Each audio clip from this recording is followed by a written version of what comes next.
Ever feel like there's this invisible force kind of holding you back, stopping you from really reaching your potential? Yeah. Well, that's exactly what we're tackling in today's deep dive, ego. And to help us navigate this tricky terrain, we're going to be diving deep into Ryan Holiday's Ego is the Enemy. Oh, fantastic choice. It's a book that really makes you think.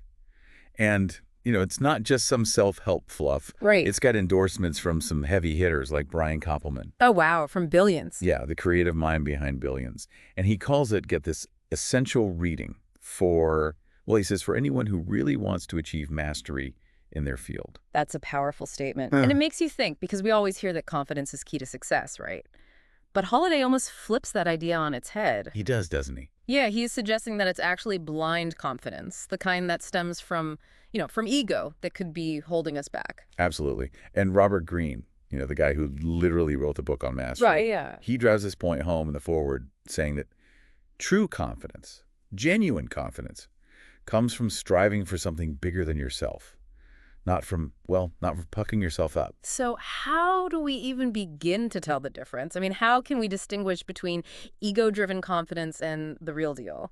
Well, Holiday, he learned this the hard way. He was only 19 when he found success early on. I mean, he had mentors, connections, the whole 9 yards. Wow, 19. That's Right. But instead of that success fueling his growth, propelling him forward, it actually inflated his ego. And let me tell you, it led to some pretty harsh wake-up calls later on. His experiences, they really show just how easy it is to fall into this trap of thinking that outward success equals, like true inner worth. It's easy to equate those things, for sure. And it makes me think of someone like General George McClellan during the Civil War. I mean, here you have this guy in a position of power, the picture of confidence, at least outwardly. Right, right. But Holliday argues that McClellan's ego, which he calls, and I love this, colossal, actually ended up paralyzing his decision-making abilities. And that paralysis, it had devastating consequences on the battlefield.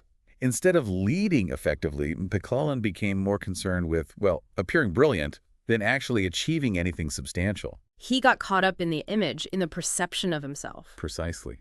He became a prisoner of his own inflated self-image. Wow. It really makes you wonder, doesn't it? Yeah. How many of us how many of us might be unknowingly sabotaging our own success by letting ego call the shots?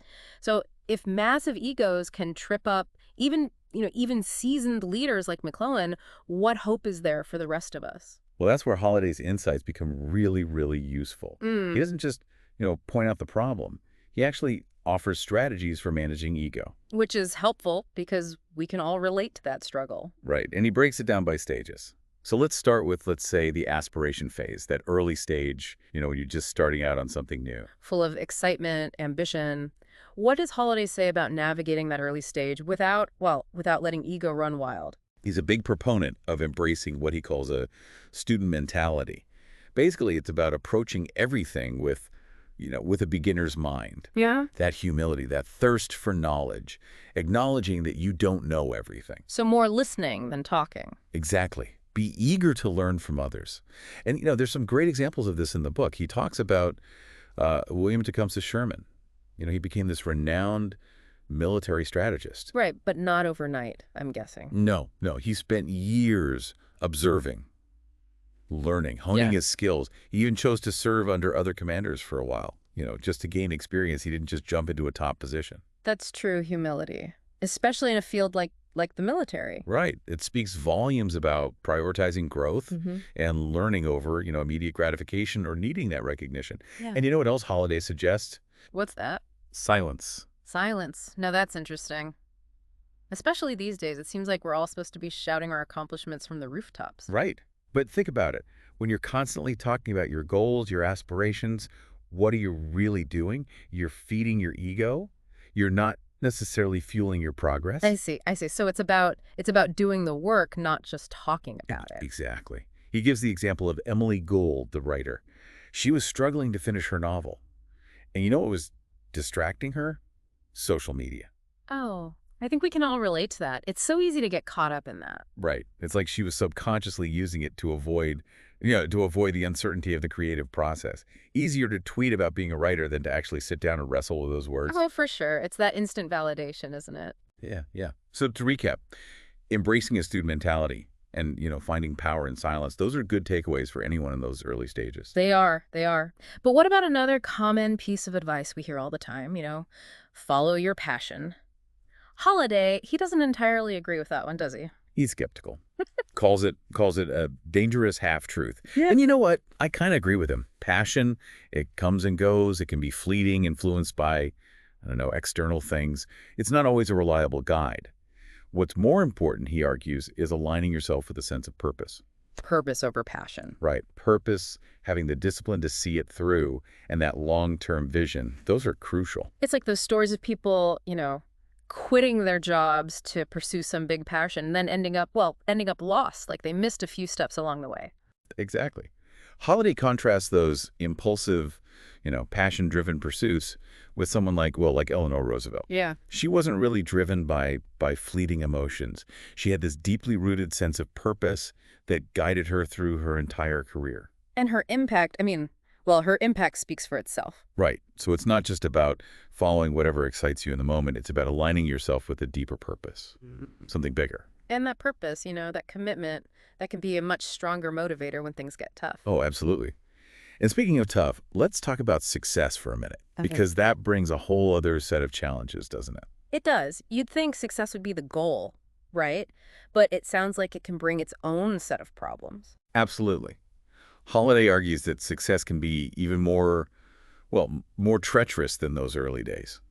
Because it's easy to let a few wins get to your head. You start to feel invincible, and that's a dangerous place to be. So how do we avoid that? How do we navigate success without letting it go to our heads? Holiday talks about checking early pride. It's about staying grounded, even when you're racking up those wins. He uses John DeLorean as an example. Oh, DeLorean, the car. That's a name I haven't heard in a while. How does he fit into all of this? Well, DeLorean's a classic example of what happens when ego and narcissism go unchecked. He was so focused on his own image, on being seen as this visionary, right, that he lost sight of everything else. He lost sight of the bigger picture. And ultimately, it cost him everything. His company, it all crumbled. Wow. That's a sobering thought. So how do we make sure we don't fall into the same trap? Holiday, he's a big advocate for seeking out honest feedback. And this is crucial, even especially when you're on that winning streak. It's about staying open, staying hungry to learn, never stop refining your craft. So it sounds like navigating success is about staying grounded, right? Keeping that student mentality we talked about, even when you're the one everyone else is looking to. Yes, exactly.